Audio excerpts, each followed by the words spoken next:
يا مساء الفل، مساء الهنا، مساء السعادة، وكل سنة وانتم طيبين. بكرة عاشوراء. النهاردة كان أول يوم في الصيام. بكرة التلات ولا الأربعاء؟ تلات. فكريني. بكرة التلات. بكرة التلات، فهناخد عاشوراء عندكم بقى من الخميس، وممكن بقى انتوا تزودوا من عندكم الأربعاء، نبقى خدنا الاتنين والتلات والأربعاء والخميس صيام. كل سنة وانتم طيبين، ينعاد علينا وعليكم الأيام بخير. وطبعا في عاشوراء أحلى حاجة حلوة واسهل حاجه حلوه هي زي الرز بلبن، بس بدل ما بتحطي رز بتحطي حبه القمح بتاعه البليله، وبتخليها سايله شويه، طبعا حبه قشطه وشويه مكسرات، وانتي وذوقك بقى في التزويق بتاعك، مع طبق حلويات حلو فرحيهم.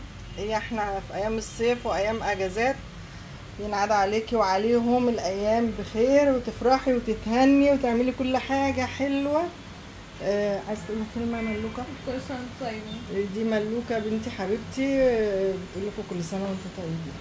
ان شاء الله تعمل قناة، بس هي قناتها هتبقى متفوقة، لان هي حاجة حلوة. انا عاملة قناتي اتسلى معاكم ونفرح ونصاحب ونعمل اسرة كبيرة، انما هي ان شاء الله تبقى متميزة في كل شيء.